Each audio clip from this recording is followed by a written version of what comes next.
Okay, tonight's meeting of the Frhsd Regional High School Board of Education will come to order following the adult school graduation ceremony. Mr. Boyce, if you would please call the roll. Mr. Bruno? Present. Mr. Kayaza? Present. Mrs. Canario? Present. Mr. Hochberg? Present. Mrs. Lavin? Present. Mr. Moses? Mr. Placitella? Mrs. Sutera? Here. Mr. Lawson? Here.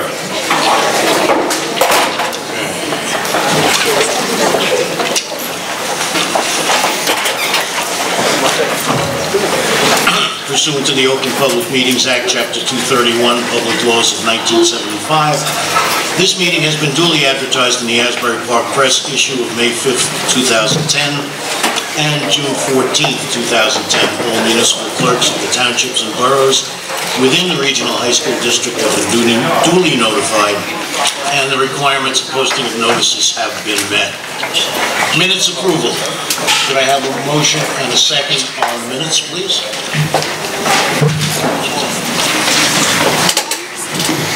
Move. Second. Moved by Mr. Bassett, second by Mr. Moses. Comments, corrections on minutes? Mr. President? Yes. Just one comment for the May 24th executive session. Just, I guess in the future, we should try to, as much as possible, make our meeting dates in public as opposed to an executive session. Okay, thank you.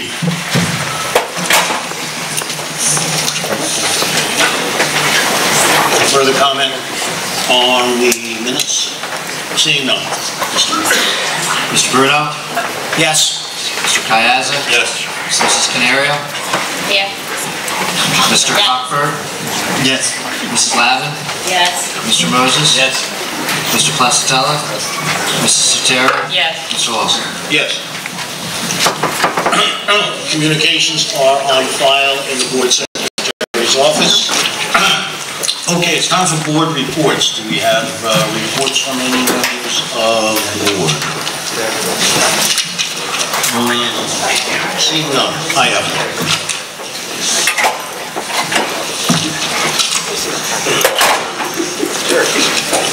We've been working on putting together some advisory committees to work with the Board of Education.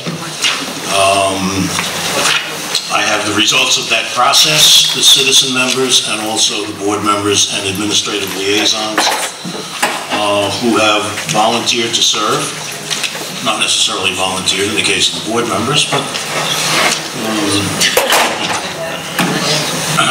we're going to have a community relations committee, a finance committee, which we had last year, a policy committee, and a consolidation, reorganization, and shared services committee. I've appointed 3 citizen members and an alternate to each committee. The alternate being, for 2 reasons really. One, that I wanted to try to get everyone who volunteered a spot with the committees. While there'll be 3 voting members, the alternate, should one of the regular members be absent, would then become a voting member. But please, even if you're an alternate, attend the meetings, participate in the discussions, and join us in this effort. This will all be posted on the website, hopefully tomorrow or the next day, so you don't have to scratch things out real quick, so it'll be available. But I did want to let you know, the Community Relations Committee will be composed of Lucia Imperato, Victoria Foley, Scott Moses, no relation to the best of my knowledge. Yeah. And the alternate will be Teresa Allen. The board members, Mr. Placitella will be the chair, Mrs. Canario, and Mr. Moses, and the administrative liaison will be Mr. Quirk. The finance committee, the citizen members will be Daniel Simon, Marla Avanos, Patricia Howard, and the alternate will be Philip Shearer. Board members, Mr. Kayaza will be the chair, Mr. Moses and Mrs. Sutera, with Mr. Boyce as the administrative liaison. The Consolidation, Reorganization, and Shared Services Committee. Citizen members will be Vince Domitian, David Rosenwald, Pam Sokoler, with Andrea Giannopoulos as the alternate. Board members, Mr. Hochberg will be the chair, Mrs. Satara and Mrs. Lavin will join him on the committee, and Dr. Kegler will be the administrative liaison. Policy, Gloria Close, Yasmin Parr, and Philip Shearer, with Helen Hochberg as the alternate. Board members will be Mr. Bruno serving as chair, with Mr. Kayaza and Mrs. Canario joining him. The administrative liaisons will be Dr. Hazel and Mr. Schimpf. So again, thank you everyone for volunteering, and again, this will be on the website within a couple of days so that everybody can reference it. The citizen members can look forward to hearing from either the committee chair or the administrative liaison regarding meeting times, dates, places, and the other logistics moving forward. Mr. Lawson? Yes. I have a question. Yes. This is in no way derogatory towards the citizens who are going to be on these committees, but I just want a clarification. These people, besides giving their input, are going to have a vote? At the committee level, yes. At the committee level? Right. Let me give you, I realize that committees are relatively new to the regional. Give you a real quick overview. They are advisory committees designed to accept assignments from the board when something comes up that might need further looking into, or to develop something of their own initiative. There are 3 board members and 3 citizen members on the committee. The votes involved will be the vote to whether or not to take their recommendation, once they've come to a decision on a particular item, to take their recommendation to the full board. The full board will then hear the input and make the decision. The authority always rests with the Board of Education. The committees are there to take some of the investigative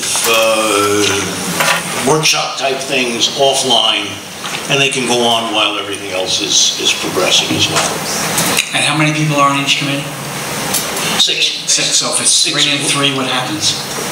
Then it's the call of the chair of the committee as to whether or not the item gets brought to the board. No, then it still comes down to the board member.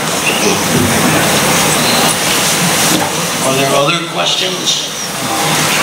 I just have a concern that I feel that we were elected to do a job, and now the job is being farmed out. I understand getting input from the public, because we get that every board meeting, we get input. But my concern is that we are taking our responsibility and we're giving it to the citizens that elected us to do this job. Not at all. Not at all.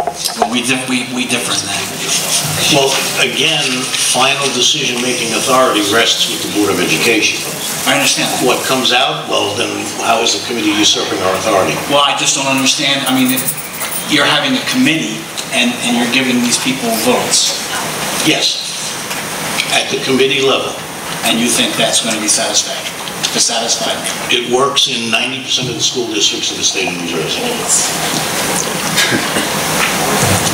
Okay. Okay. Where are we? Public participation. Mr. Lawson, if I Yes. could update some items on the Oh, agenda, okay. so public participation can cover all of those areas. Absolutely. First of all, some slight changes in your agenda, and then also there's an addition. All of them in the personnel section, beginning with the area of H2. Page 4, Jason Degato, please change that from first year to second year. Page 5, Tanya Gordeev, from full-time to part-time, 9/11ths. Tiffany Lynch, from second year to first year.